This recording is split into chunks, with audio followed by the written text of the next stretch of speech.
Halo teman-teman semua, perkenalkan nama saya Debbie Ganika Rido dengan NIM 22011400091. Saya mahasiswa semester 3 kelas D dari FKIP PGSD Universitas Nusa Cendana.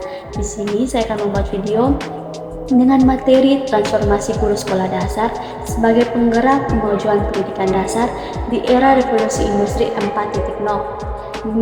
Tujuan pembuatan video ini untuk memenuhi mata kuliah pendidikan IPS. Awal perkembangan revolusi mulai dari era revolusi 1.0, yaitu pada tahun 1760 sampai 1840. Pada revolusi ini mulai ditemukan mesin uap. Penemuan mesin uap menjadi hal yang sangat penting saat itu, di mana manusia sebelumnya hanya menggunakan tenaga otot, tenaga air, dan tenaga angin untuk melakukan apapun. Yang berikut revolusi industri 2.0, yaitu pada tahun 1870-an. Revolusi kedua ini mulai ditemukannya listrik. Produksi memang sudah menggunakan mesin, tenaga otot sudah digantikan oleh mesin uap. Dan kini tenaga uap mulai digantikan dengan tenaga listrik. Namun ada satu hal yang belum berubah, yaitu proses produksi di pabrik masih jauh dari proses produksi di pabrik modern dalam hal transportasi. Yang berikut revolusi industri 3.0, yaitu pada tahun 1970-an. Revolusi industri 3.0 ditandai dengan adanya mesin yang bergerak dan berpikir secara otomatis seperti komputer dan robot. Hal inilah yang membuat revolusi 3.0 memiliki nama lain, yaitu revolusi digital. Yang terakhir yaitu revolusi industri 4.0, yaitu yang sekarang ini. Pada industri 4.0, perubahan mendasar juga menggunakan komputer dan robot. Perbedaan dengan revolusi sebelumnya, revolusi industri 4.0 merupakan perpaduan kemajuan dalam kecerdasan buatan seperti AI, robotika internet, pencetakan 3D, komputasi kuantum, dan teknologi lainnya. Sebagai guru atau sebagai calon guru dituntut untuk mampu memahami teknologi di era 4.0 ini yang semakin canggih, supaya sebagai guru pandai dan lebih pintar dalam memahami teknologi, terkhususnya dalam pembelajaran. Jadi yang berikut yaitu kompetisi guru profesional. Yang pertama, kompetisi kepribadian. Hal ini terkait dengan masing-masing guru, di mana guru harus memiliki kepribadian yang baik, yaitu disiplin, jujur, dan tanggung jawab. Hal ini menjadi role model guru untuk siswa. Yang kedua yaitu kompetensi pedagogi, yaitu bagaimana guru mampu mengelola kelas dengan baik, di mana guru memahami kemampuan setiap siswa-siswinya. Yang ketiga yaitu kompetensi profesional, dan yang keempat kompetensi sosial.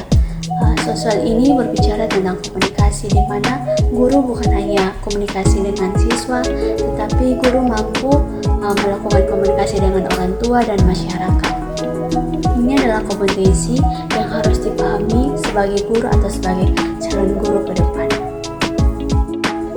Berikut ada ciri-ciri pendidik abad ke-21, yaitu mampu menyelesaikan diri, belajar sepanjang hayat, berkomunikasi, mempunyai visi ke depan, memiliki jiwa kepemimpinan, mudah tersadar, berkolaborasi, dan yang terakhir yaitu mampu mengambil risiko atau konsekuensi. Merdeka Belajar merupakan sebuah program pemerintah melalui Kementerian Pendidikan dan Kebudayaan atau Kemendikbud untuk melakukan berbagai inovasi dan transformasi guna menciptakan perbaikan kualitas pendidikan di Indonesia. Tujuan utama penerapan Merdeka Belajar yakni menciptakan generasi sumber daya manusia atau SDM yang unggul berdasarkan nilai-nilai Pancasila melalui transformasi pendidikan di Indonesia. Program pembelajaran yang diutamakan dalam kurikulum Merdeka yaitu model pembelajaran berbasis proyek, yang dimana peserta didik dituntut untuk bisa menghasilkan sebuah produk melalui kegiatan pembelajaran yang inovatif dan partisipatif, dan juga guru harus aktif dalam rangka penyelenggaraan pembelajaran yang mampu memadukan kemampuan kognitif, kecerdasan afektif, dan keterampilan psikomotorik. Profil pelajar Pancasila yang pertama beriman bertakwa kepada Tuhan Yang Maha Esa dan berakhlak mulia, berkebinekaan global, bergotong royong, kreatif, bernalar kritis, dan mandiri.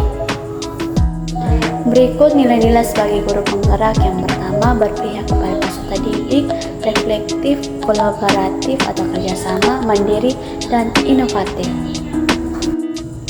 Berikut ada tantangan yang dihadapi guru SD di era revolusi industri 4.0. Yang pertama, tantangan aksesibilitas, yaitu pemanfaatan teknologi dan pembelajaran.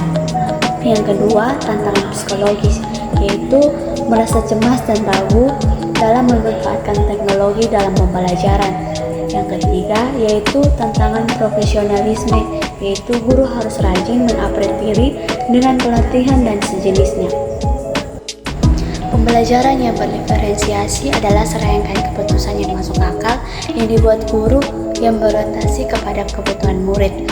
Keputusan-keputusan yang dibuat tersebut adalah yang pertama, yaitu kurikulum yang memiliki tujuan definisi yang jelas. Bukan hanya guru yang perlu jelas dengan tujuan pembelajaran, namun juga siswa-siswi. Yang kedua, bagaimana guru menanggapi atau merespon kebutuhan belajar muridnya. Yang berikut, bagaimana guru menciptakan lingkungan belajar dan juga manajemen kelas yang efektif dan penilaian berkelanjutan. Tujuan pembelajaran berdiferensiasi, yang pertama, untuk membantu siswa dalam belajar. Yang kedua, untuk meningkatkan motivasi dan hasil belajar siswa. Yang ketiga, untuk menjalin hubungan yang harmonis antara guru dan siswa. Berikut, untuk membantu siswa menjadi belajar yang mandiri. Dan yang terakhir, untuk meningkatkan kepuasan guru. Prinsip-prinsip pembelajaran berdiferensiasi. Yang pertama, asesmen berkesinambungan dalam pembelajaran. Yang kedua, guru menjamin proses pembelajaran yang mengakui keberadaan semua siswa. Yang ketiga, pengelompokan siswa secara fleksibel. Yang keempat, adanya kolaborasi atau kerjasama secara terus-menerus antara guru kelas atau guru bidang studi dengan guru pendidik khusus. Yang kelima, guru dan siswa bekerja sama dalam membangun komitmen untuk mewujudkan hasil belajar yang diharapkan. Yang keenam, penggunaan waktu yang fleksibel. Yang ketujuh, strategi pembelajaran yang bervariasi. Dan yang kedelapan, yaitu siswa dinilai dengan berbagai cara sesuai dengan pertumbuhan dan perkembangan setiap siswa-siswi. Komponen pembelajaran berdiferensiasi. Yang pertama, isi, yaitu apa yang dipelajari oleh siswa-siswi. Yang kedua, proses, yaitu bagaimana siswa mengelola ide dan informasi. Yang ketiga, produk, yaitu bagaimana siswa menunjukkan apa yang telah dipelajari. Dan yang keempat, yaitu lingkungan belajar, di mana bagaimana cara siswa bekerja sama dan merasa nyaman dalam pembelajaran. Yang berikut, mengetahui kebutuhan belajar murid dengan cara kesiapan belajar, minat murid, dan profil belajar murid.